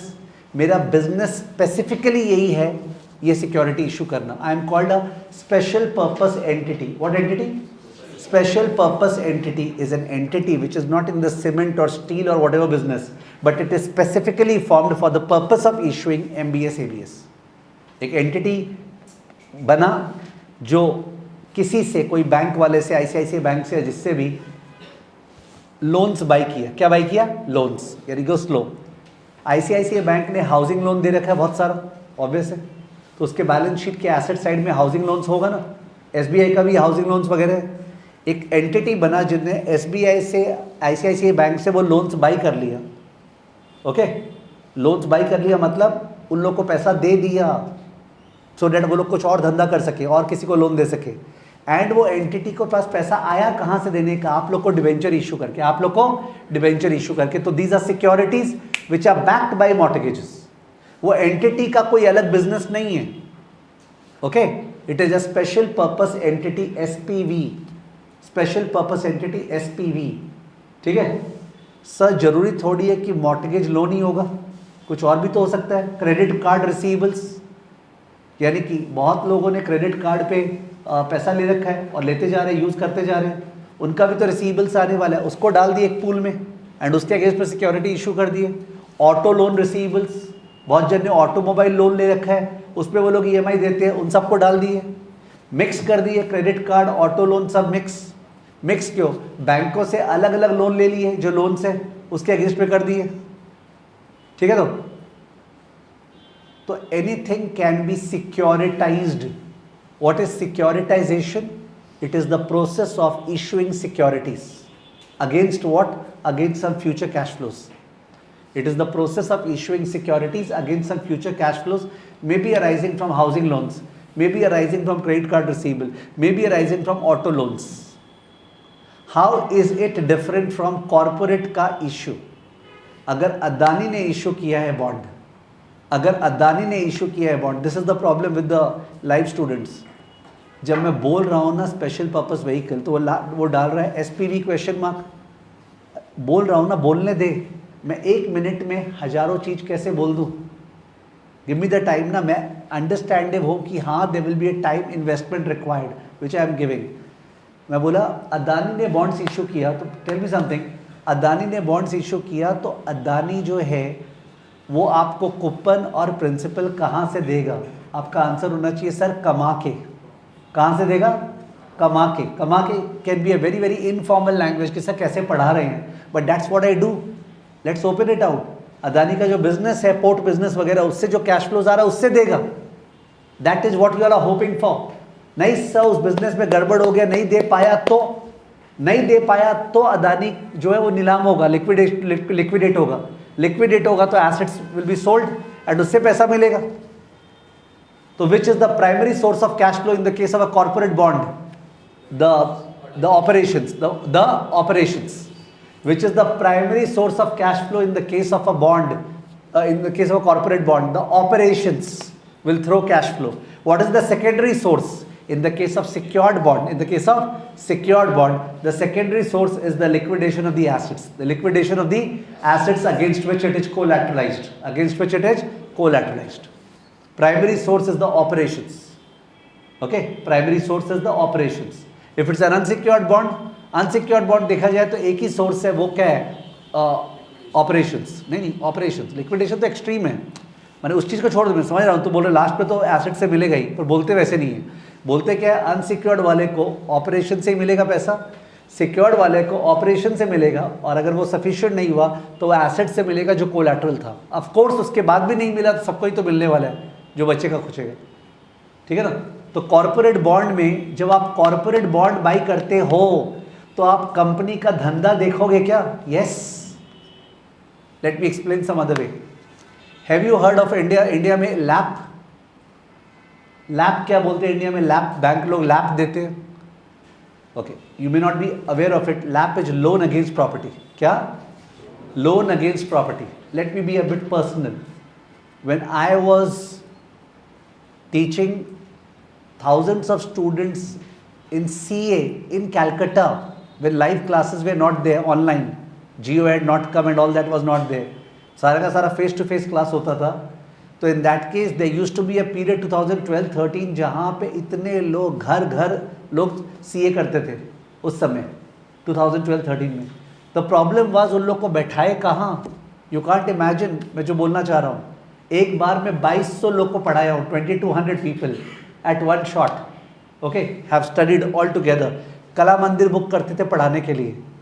However, खुद का प्लेस में होने के लिए डर लगता था कि यार किस तरह का फायर वगैरह किया हुआ है। तो in that case I decided that in लोगों को तोड़ना पड़ेगा, डिवाइड एंड रूल। ठीक है, तो काकुड़गाछी में एक प्लेस, एक हावड़ा में प्लेस कि भाई वहीं पढ़ लो ना, तुम क्यों आ रहा है फालतू में। तो अलग अलग प्रॉपर्टीज लिया ना। My type of person is not very social and not knowing too many. I always took the property via LAP. तो लैब क्या था? मैं एक प्रॉपर्टी लेता था, financed by a loan. So bank का फर्स्ट राइट है उस लोन के अगेंस्ट में ना। वो बैंक जो मेरे को लोन दिया, आईसीआईसीआई बैंक, वो क्या प्रॉपर्टी को देख रहा है लोन देते समय कि मेरे को देख रहा है? What do you think? मेरे को। Because it is expecting that मैं जो ट्यूशन से कमाऊंगा उससे उसका ईएमआई चुकाऊंगा। It is not praying that okay loan नहीं चुका है, इतना बड़ा प्रॉपर्टी हमको मिल जाए, हम कमा लें। बैंक वाला वैसे नहीं सोचता है। बैंक वाला जो लोन देता है ना, वो कभी भी उसका मन में ये नहीं होता है काश ये आदमी डिफॉल्ट कर जाए, मज़ा आ जाएगा, इतना बढ़िया प्रॉपर्टी है, उस प्रॉपर्टी को अच्छे दाम पे बेच देंगे, extra amount. It doesn't happen that way, because extra amount ऐसे ही बैंक को मिलेगा नहीं। ओके, बैंक वाले को एक्स्ट्रा देना ही पड़ेगा। बैंक ऑलवेज लुक्स एट, वैसे आप जब बॉन्ड बाई करोगे you will first of all look at the business of the bond issuer, कि क्या वो business will throw cash flows. उसके बाद if you are a secured bond holder you will also look at the collateral, and if you are unsecured you will generally look at the other assets also. ठीक है। तो पर SPV के case में, special purpose vehicle के case में, what do you look eight? मैं एक एसपीवी हूं, मेरा कोई बिजनेस ही नहीं है भाई, मैं तो ये कोलैटरल को लेके मैंने ये जो हाउसिंग लोन से इसी से पैसा देने वाला हूं। I am just a conduit, a mechanism. तो आपको जो भी देखना है वो इनको देखना है कि हाउसिंग लोन से पैसा आएगा कि नहीं आएगा। And that's what happened in the sub prime crisis. All these people who had taken loan from banks, the banks had given loan to questionable people. Okay, वहां बोलते थे ninja loan, no income no job, जिनका income भी नहीं था, job भी नहीं था, और प्लस लोन में कोई क्वेश्चन भी नहीं था, और प्रॉपर्टी प्राइसेस गिरा तो ये लोग बोले ले ले प्रॉपर्टी, जा, प्रॉपर्टी वैल्यू तो गिर गया ना। ठीक है, that was the sub prime crisis. So secure structured finance is MBS ABS. Sir जो आप बोले वो थोड़ा बहुत तो समझ में आ गया, बट क्लियरली समझ में नहीं आया। पहला बात बता दूं, एमबीएस एबीएस का लास्ट में 3 चैप्टर्स है। कितना? 3। 19 चैप्टर ऐसे ही नहीं हुए हैं। तो एमबीएस एबीएस के ऊपर लास्ट में 3 चैप्टर्स दिया है कि घबराना मत, चेप चेप के होगा। Understood? There are last 3 chapters 17, 18, 19 are on MBS ABS securitization. So do not have to worry about that at all. ठीक है। तो इश्यूअर्स में इतने टाइप के इश्यूअर्स होते हैं, स्क्रीन दिख रहा है क्या अभी? इश्यूअर्स में इतने टाइप के इश्यूअर्स होते हैं। सबसे मेन इंपॉर्टेंट आपके लिए समझना कि कॉर्पोरेट्स में और एमबीएस एबीएस में डिफरेंस क्या है। केवल मैं चाहता हूँ ये समझ जाए कि कॉर्पोरेट्स में सर वो कंपनी का कैश फ्लो से पैसा आएगा, एमबीएस एबीएस में सर वो जो अंडरलाइंग है ना मॉर्टगेज या एसेट्स, उसी से पैसा आएगा, वो एसपीवी से कोई मतलब नहीं है। ठीक है। तो एक में आप एसेट्स को देख रहे हो और एक में आप बंदे को देख रहे हो जिसने बॉन्ड इशू किया। कॉर्पोरेट में you look at the corporate, ABS में you look at the assets. ठीक है। यू मे फील लाइक कि सर मेरे को तो कंफर्टेबल नहीं आ रहा है एबीएस एमबीएस पे, हम तो कॉर्पोरेट वाला ही बाई करने का सोच रहे हैं अभी, जो मैंने बताया। पर ऐसा नहीं होता है। ABS MBS में काफ़ी सारा एडवांटेज है जो कॉर्पोरेट्स में नहीं होता है। कॉर्पोरेट्स बहुत ही मतलब डिफिकल्टी होता है उनको इवैल्यूएट करना। ABS MBS are easy to evaluate. So these are the different types of issuers. Look at each of the names. Are you okay with them? When I say okay with them, we don't mean to say definitionally okay. Definition wise आप okay नहीं होने का requirement है कि मैं define नहीं कर पा रहा हूँ, ठीक है? तो these are the different types of issuers. एक बार यहाँ पे structured finance का एक diagram बना लेते हैं। ये वाला जो है इसका एक डायग्राम बनाते हैं। ये हो गया एसेट पूल,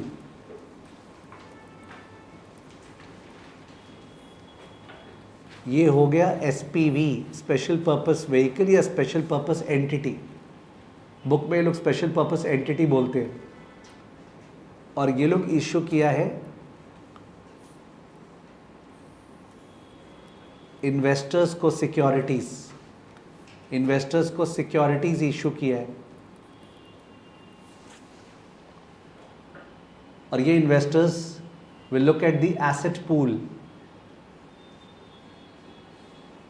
जो एसेट पूल से कैश जनरेट होगा वो कैश जो है वो इन्वेस्टर्स को मिल जाएगा।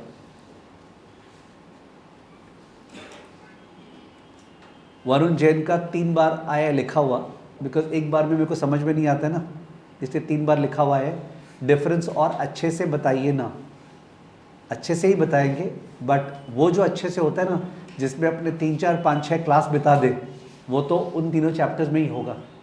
अच्छे से बताने का ही कि मतलब होता है how much time do we invest in such a thing, ठीक है?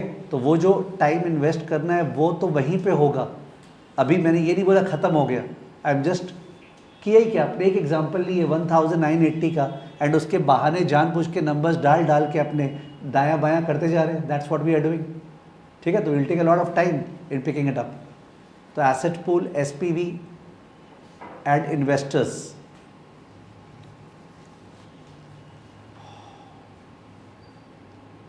It may so happen that मैं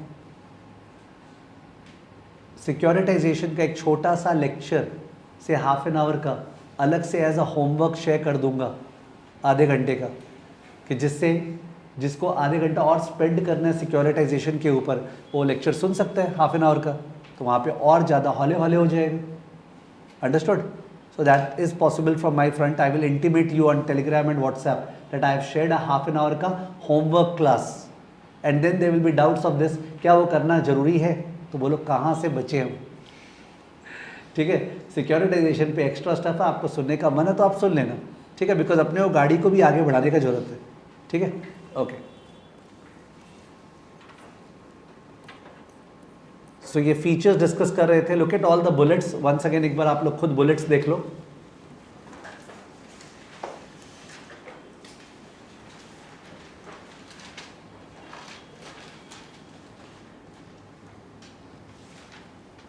तो जो बुलेट्स था उसमें par value, face value, I think there is no issue. Coupon rate, frequency of coupon, no issue. Tenor, term to maturity, 10 साल periods पे लेना है। Price, what you pay now. Issuer, Adani enterprises का रेटिंग, ठीक है? और उसके बाद नेक्स्ट वाले स्लाइड में थोड़ा सा और थियरी में गया, LOSB में चला गया। इनफैक्ट मैं ये दोनों स्किप कर सकता था। Senior secured I could have skipped, LOSB में होगा। Covenants I could have skipped, LOSB में होगा। ये टाइमलाइन कैल्सी वाला स्टफ जहाँ से स्टार्ट किए थे अपने, और ये लास्ट वाला इश्यूअर वाला स्टफ, जिसमें the only thing which is a little bit difficult and causes discomfort is the structured finance, MBS ABS। कर करके भी लगता है नहीं पूरा क्लियर नहीं है, वैसे लगता है, वो लग सकता है, होना स्वाभाविक है, ठीक है ना? उसके बाद नेक्स्ट बुलेट पे जाना।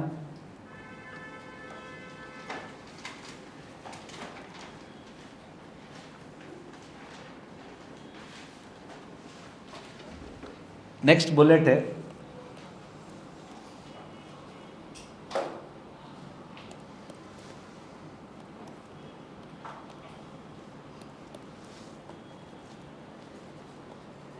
Money market versus capital market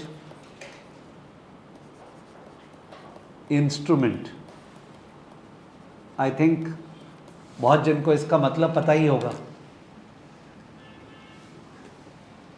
बताइए, money market versus capital market instrument, किसको मतलब पता है? somebody may be knowing it? Yes, short term, long term. Okay, money market, capital market instrument, money market is short term, capital market is long term. तो यहाँ पे जो author ने लिखा है मनी मार्केट इंस्ट्रूमेंट मतलब less than equal to 1 year, और capital market instrument मतलब ग्रेटर देन 1 ईयर। समझ गए? Nothing great. Those of you and most of you have done time value of money का at least class 1 हो गया होगा. Most of the students who are appearing in the class today, since 95% लोग का time value of money का एक class हो गया है, therefore I will take the risk of making you recap that time value of money के class 1 में discuss हुआ था कि interest rate का components. तो एक था risk free real rate of return, the compensation required for the sacrifice of consumption. When you put money somewhere, आप अपना कंजम्पशन सैक्रिफाइस कर रहे हो, you will demand some return, that's called risk free real rate of return, real. उसके बाद you demand inflation premium, because जब पैसा वापस मिलेगा तब तक चीज़ों का दाम बढ़ गया होगा, तो you want to be compensated for the loss of purchasing power, inflation premium. और थर्ड पार्ट था रिस्क प्रीमियम। क्या था? Risk premium. रिस्क प्रीमियम मतलब you are taking a risk. What risk sir? Default risk कि वो पैसा मार सकता है, और maturity risk, liquidity risk. Default risk, maturity risk, liquidity risk. Maturity risk जो था ना, maturity risk, that was about the fact that long term bond खतरनाक होता है। क्या खतरनाक होता है? Long term bond. Short term safer होता है, लॉन्ग टर्म खतरनाक। क्यों? Long term bonds are more volatile. Long term bonds are more volatile. कैसे वॉलेटाइल? एक बार कॉपी मत करना, मैं स्क्रीन पे कुछ दिखा रहा हूँ, स्क्रीन दिख रहा है? कॉपी मत करना अभी please, I am just doing it for the purpose of communication. Suppose एक जीरो कूपन बॉन्ड है। क्या बॉन्ड है? Zero coupon bond. तो जीरो कूपन तो वर्ड से समझ गए होंगे। अदानी बोल रहा है कि 10 साल के बीच में हम कुछ नहीं देंगे, हम केवल लास्ट में 1000 देंगे। लास्ट में क्या देंगे? 1000। तो उसका प्राइस क्या होगा? 1000 divide by 1 plus r to the power n। Correct है? जीरो कूपन बॉन्ड का प्राइस क्या होगा? केवल 1000 का प्रेजेंट वैल्यू, जो हमारा मिलने वाला उसका प्रेजेंट वैल्यू। इसमें n जो है ना, वो सपोज 2 है, सपोज 20 है, दो ऑप्शन है। और जो r है वो YTM है, जो बाजार में चेंज होता रहता है। There is no coupon. YTM बाजार में चेंज होता रहता है। जैसे हम लोग 980 प्राइस लिए थे, याद है आपको? तो अपना 9.31% आया था। अगर हम लोग 970 प्राइस लेते तो यील्ड ज़्यादा आता। अगर 970 बाई करें तो यील्ड ज़्यादा आएगा, 960 पे तो और ज़्यादा आएगा। तो यील्ड जो है वो प्राइस पे डिपेंड करता है। किस पे? प्राइस पे। बिकॉज यील्ड तो आप प्राइस पे ही कमा रहे हैं। नीचे दाम पे बाई करेंगे तो यील्ड ज़्यादा होगा, या ज़्यादा यील्ड चाहिए तो नीचे दाम पे बाई करना पड़ेगा। एक ही बात है। चिकन एंड एग इशू है। यू कांट से प्राइस से यील्ड आता है कि यील्ड से प्राइस आता है। इट डिपेंड्स अपॉन कैसे दिया हुआ है। तो मैं बोलना चाह रहा हूँ YTM हर समय चेंज हो रहा है, चेंज। तो YTM हर समय चेंज हो रहा है, तो क्या हर समय चेंज हो रहा है? प्राइस। इंटरेस्ट रेट चेंज होने के कारण प्राइस चेंज होते जा रहा है। इंटरेस्ट रेट चेंज होने के कारण प्राइस चेंज होते जा रहा है। इंटरेस्ट रेट जैसे ही चेंज हो रहा है, वैसे ही बाहर में पावर में स्क्वायर या पावर 20 का इफेक्ट आ रहा है। Please feel it. Price suppose था 1000 डिवाइड बाय, मन से बोल रहा हूँ, 1.0931 टू द पावर 2। यह प्राइस है 1000 divide by 1.0931 to the power 20। दो बॉन्ड है। I am not concern about दाम क्या आ रहा है, आई एम कंसर्न अबाउट जब ये चेंज होगा।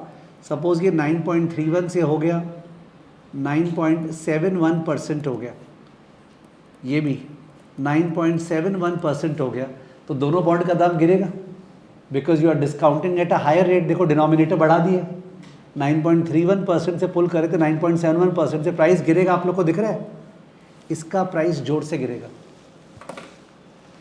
क्योंकि पावर क्या है 20, पावर क्या है 20, नीचे वाले का प्राइस जोर से गिरेगा। I want you to experience with us to calculate the percentage change in price of both the bonds. हम लोग निकालना चाहेंगे, तो आप लोग कैल्सी में जाइए, मैं स्क्रीन चेंज नहीं कर रहा हूँ, कैल्सी में आप लोग जा रहे हैं, कैल्सी में जाइए। ये फर्स्ट वाले बॉन्ड को मैं बॉन्ड ए बोल रहा हूँ, इसको बॉन्ड बी बोल रहा हूँ, ओके। कैल्सी में पहले सेकेंड क्लियर टीवीएम कर लीजिए, कर लिया, फालतू में 6 डेसिमल होगा उसको ठीक करो।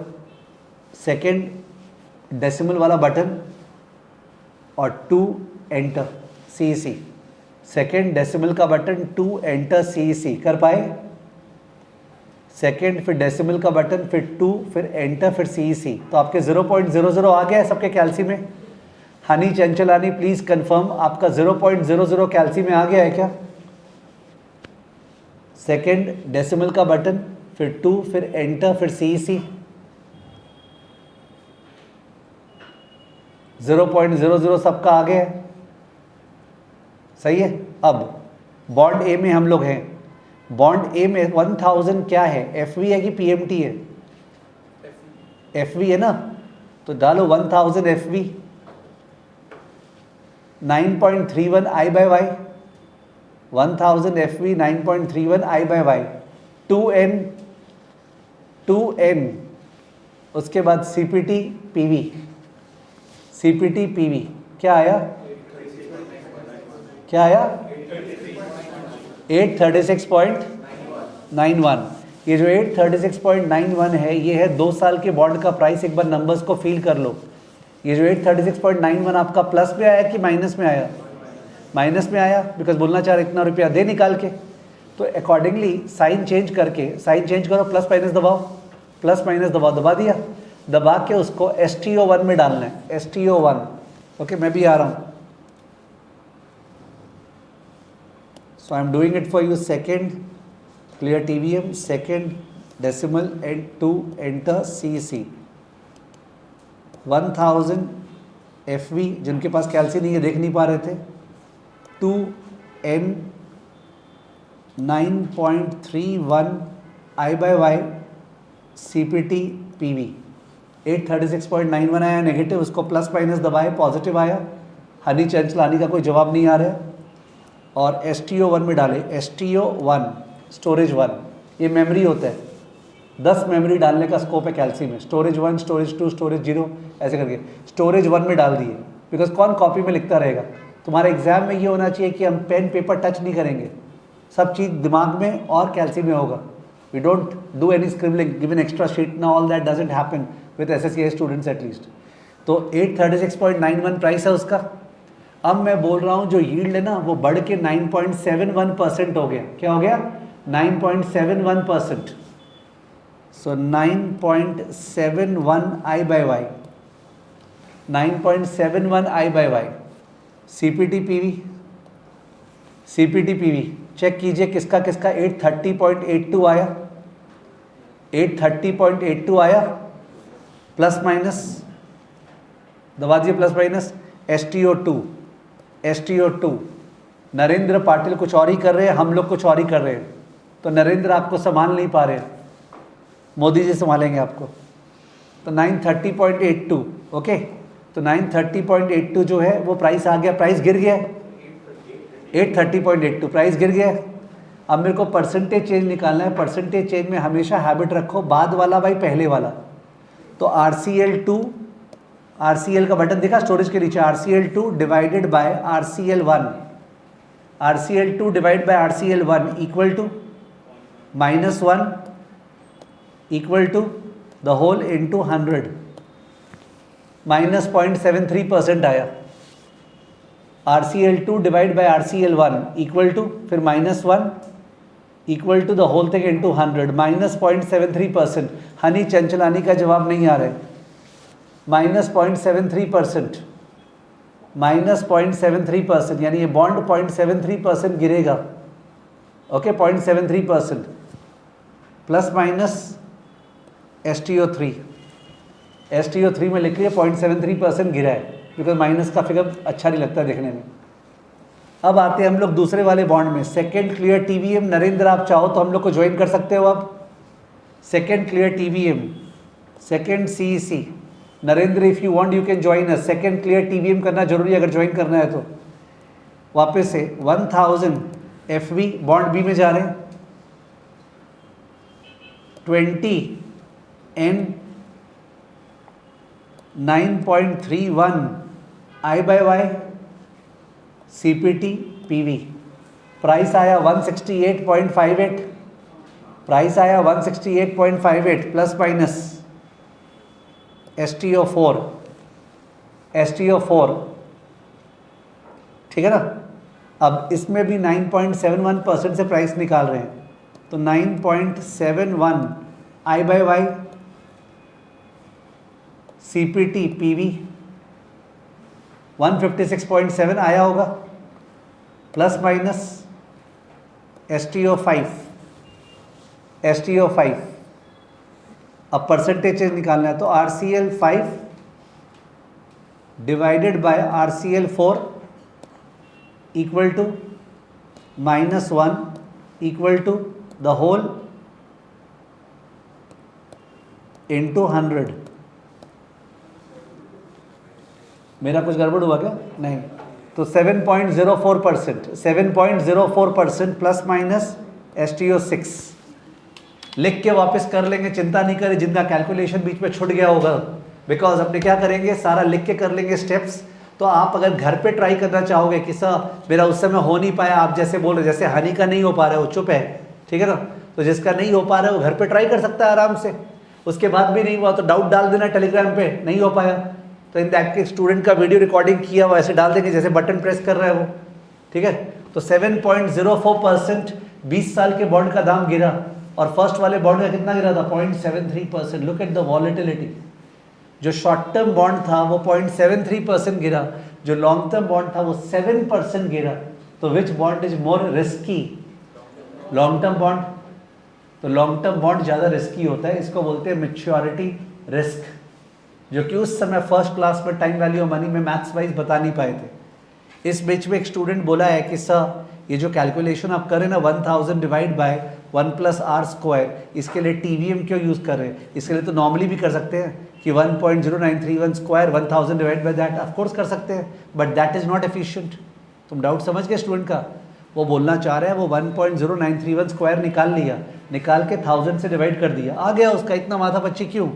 वो आपको अभी लग रहा है माथा पच्ची, बट जो सही तरीका वो है TVM यूज़ करने का। और आप भी पाएंगे कुछ दिनों बाद आप कभी भी वो सब नहीं करेंगे, you will use the TVM is fantastic, जो कैल्सी का है स्ट्रोक्स। और कोई बोले सर रियल लाइफ में तो लोग कैल्सी यूज़ करते नहीं है, एकदम नहीं। ये जो कैल्सी है ये एक्सेल का कैल्सी वर्जन है, एक्सेल में भी यही फीड होता है। If you want to do same strokes होता है PV, FV, N, PMT, understood? Even the Excel uses the same. So the Calci is just the physical version of the Excel sheet that we use. Okay. Anyways, I will dictate that part. Don't worry. आप लोग अपना storage से हटाना मत, मेरे को numbers चाहिएगा उस समय जब मैं डिक्टेट करूँगा, ठीक है? एक मिनट। तो मैंने तो कुछ यहाँ लिखाया नहीं था, मैं बोला था शायद नहीं लिखने के लिए ना, ये लिखाया नहीं था तो आई हैव नॉट डिक्टेटेड। तो मैं यहाँ बताना क्या चाह रहा था, मैं ये बताना ये चाह रहा था कि मनी मार्केट इंस्ट्रूमेंट्स में वॉलेटिलिटी ज़्यादा होता है या कम? कम। कैपिटल मार्केट इंस्ट्रूमेंट में वॉलेटिलिटी क्या होता है? ज़्यादा। एंड अगर वॉलेटिलिटी ज़्यादा है, रिस्क ज़्यादा है, तो एज अ रैशनल पर्सन आपको किस इंस्ट्रूमेंट से ज़्यादा रिटर्न डिमांड करना चाहिए? Long term.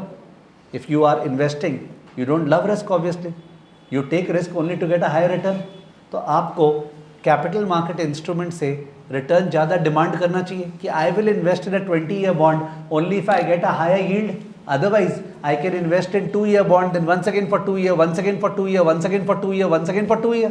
Why do I invest for 20 year? मैं 2-2 साल भी रोल कर सकता हूँ, पर अगर कोई मेरे को 20 साल इन्वेस्ट करने बोल रहा है तो इन दैट केस मैं रिस्क ले रहा हूँ ज़्यादा वॉलेटिलिटी का, तो इन दैट केस मेरे को, तो हनी चंचलानी बोल रही उनका नेटवर्क मिसिंग था, ठीक है? तो हनी आपको क्लास वापस देखना पड़ेगा फिर उस केस में। एनीवेज, तो अगर मैं ज़्यादा रिस्क ले रहा हूँ, मेरे को ज़्यादा रिटर्न चाहिए, तो अकॉर्डिंगली पहला बात तो ये इस सब में जो 9.31 लिखा था ना दोनों का यील्ड, वो एक तरह से कंसेप्चुअली रॉन्ग है, बिकॉज 2 साल का यील्ड अगर 9.31 है तो 20 साल का यील्ड 9.31 से क्या होना चाहिए था, ज़्यादा, अदरवाइज 20 साल के बॉन्ड को कोई बाई नहीं करेगा। Okay, yields are all per annum, but the long term yield should be usually higher और lower, higher, because there is a risk that people are taking, should be higher. That's called maturity risk. However, in extreme circumstances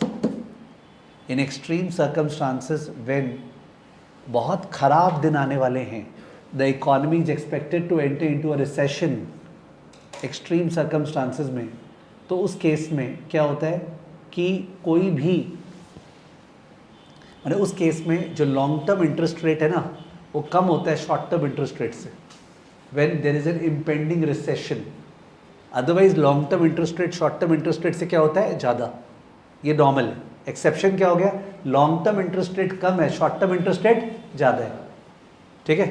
तो इसको हम लोग दिखाने के लिए curve draw करते हैं, कर्व जिसको बोलते हैं यील्ड कर्व। विच कर्व, यील्ड कर्व, एक कर्व ड्रॉ करते हैं, वो मैं सब लिखाने वाला हूँ अभी। तो मैंने ये प्राइस इक्वल टू 1000/1 + r⁴n लिखाया नहीं है, मैं डिक्टेट कर रहा हूँ। आपने केवल वहाँ तक लिखा है मनी मार्केट मतलब less than equal to 1 year, capital market मतलब मोर देन 1 ईयर, ठीक है ना। ओके, लिखो। सो लकीली हनी कुछ मिस नहीं हुआ तुम्हारा, मैं वो सारा लिखाने वाला हूँ जो आपका नेटवर्क के टाइम पे मिस हो गया था। लिखो।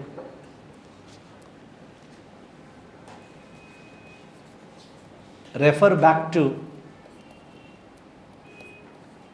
TVM Class 1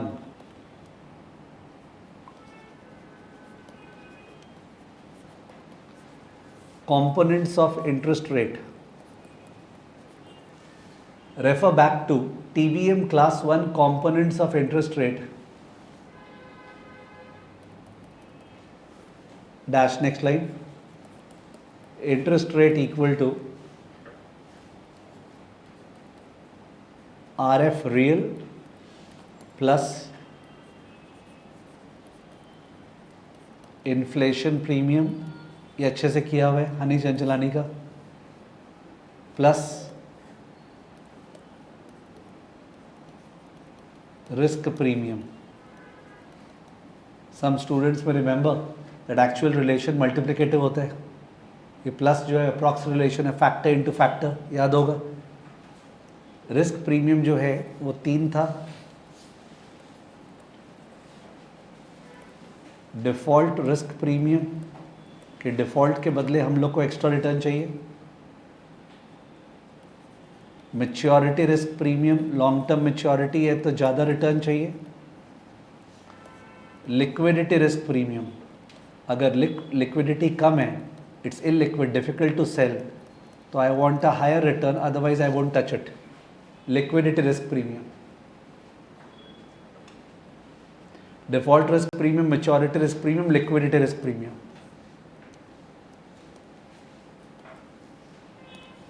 maturity risk premium जो है ये अपना फोकस है अभी right now. Usually long term bonds provide higher yield bracket YTM compared to short term bonds, hence yield curve is upward sloping, draw करना है एक्स एक्सिस पे term to maturity, यानी कि एन, एक्स एक्सिस पे N plot हो रहे हैं और वाई एक्सिस पे यील्ड यानी कि आई बाय वाई। एक्स एक्सिस पे टर्म टू मैच्योरिटी प्लॉट हो रहे हैं और वाई एक्सिस पे यील्ड। तो एक साल का बॉन्ड था, एक 2 साल का बॉन्ड था, एक 3 साल का बॉन्ड था, एक 4 साल का बॉन्ड था, एक 5 साल का, एंड सो ऑन, बहुत सारे बॉन्ड्स थे। उन सब का हमने आई बाय वाई निकाल लिया, प्राइस दिया हुआ था, प्राइस डाला, पीवी एफवी डाला, आई बाय वाई निकाल लिया। तो उनका जो आई बाय वाई आ गया ना, उन सबको प्लॉट कर लिया, प्लॉट किया, इसका ये आया, इसका थोड़ा हायर आया, इसका स्टीपली हायर, इसका फ्लैटली हायर, इसका ऐसे, तो ऐसे करके ये यील्ड कर्व बना। This is called yield curve. Okay, और ये आपको दिख रहा है क्या है, अपवर्ड स्लोपिंग। क्या स्लोपिंग है? अपवर्ड स्लोपिंग, मतलब long term rates are higher than short term rates, long term rates are higher than short term rates, long term rates are higher than short term rates.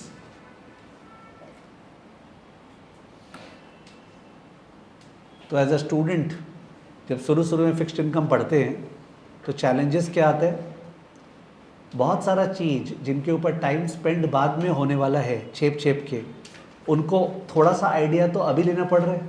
For example yield curve के ऊपर पूरा chapter है, पर उसका idea अभी लेना पड़ रहा है, तो डिग्री ऑफ कंफर्ट 10/10 नहीं आ पाता है। This is the type of stuff that is.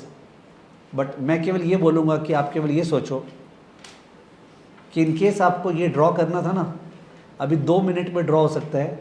If I give you 1 साल का बॉन्ड, 2 साल का बॉन्ड, 3 साल का बॉन्ड, 4 साल का बॉन्ड, 5 साल का बॉन्ड, पाँचों ZCB, सब में कूपन नहीं है, ZCB है, और पाँचों का दाम बता देता हूँ। फर्स्ट वाले बॉन्ड का दाम 972, दूसरे वाले का 920, थर्ड वाले का 847, फोर्थ वाले का 800, फिफ्थ वाले का 724। मैं तुम लोग को उसका प्राइस बता दिया पाँचों का तुम YTM निकालो, PV डालो, FV डालो, N डालो, CPT आई बाय वाई, वो जो आएगा ना उसको प्लॉट कर लो ग्राफ पे, हो गया प्लॉट यील्ड का। But not able to do it every time because हर एक चीज़ डिस्कस कर रहे हैं, तो will give time into it. Otherwise ये भी ड्रॉ करना पॉसिबल है अभी तुरंत, we can draw the same. उसके अलावा अगर कोई स्टूडेंट घर पे जाए और देखे ये यील्ड कर्व को, देखते एक बार चैट GPT पे जाके, तो इन दैट केस GPT में जाओ और उसको बोलो कि give me a link of treasury yield curve in India right now, treasury yield curve in India right now, तो वो RBI का लिंक देगा, RBI के वेबसाइट पे ले जाएगा और RBI का जो गवर्नमेंट सिक्योरिटीज़ है उसका यील्ड कर्व क्या चल रहा है वो दे देगा। Give me an idea of the US yield curve right now, तो US फेड के वेबसाइट पे ले जाएगा और वहाँ का यील्ड कर्व दिखा देगा। This is not millions, this is not billions, this is trillion से ज़्यादा पैसा यील्ड कर्व पे लगा हुआ है। This is very very very very practical stuff, not BCom stuff going on. सुबह से रात तक there is only talk about yield curve का शेप, यील्ड कर्व क्या होगा क्या नहीं होगा। Slight movement means billions of dollars, that's the career we are talking about initially, but we are going to take our time, अब तो चालू ही की है। तो यील्ड कर्व ऐसा होता है because long term rates are higher than short term rates. ठीक है, नीचे लिख देना नोट, नीचे note, however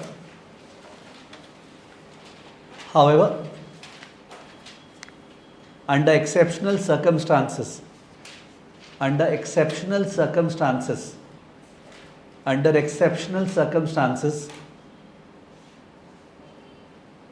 such as, under exceptional circumstances such as the one in which, such as the one in which, such as the one in which the economy is expected to enter into a recession, such as the one in which the economy is expected to enter into a recession, such as the one in which the economy is expected to enter into a recession, expected to enter into a recession, comma, yield curve may be downward sloping, yield curve may be downward sloping, yield curve may be downward sloping, that is inverted yield curve. Yield curve may be downward sloping, that is inverted yield curve.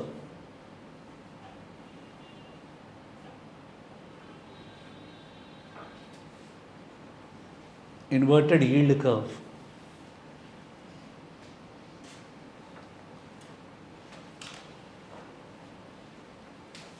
Parachain, there is a separate chapter devoted to yield curve. There is a separate chapter devoted to yield curve. There is a separate chapter devoted to yield curve.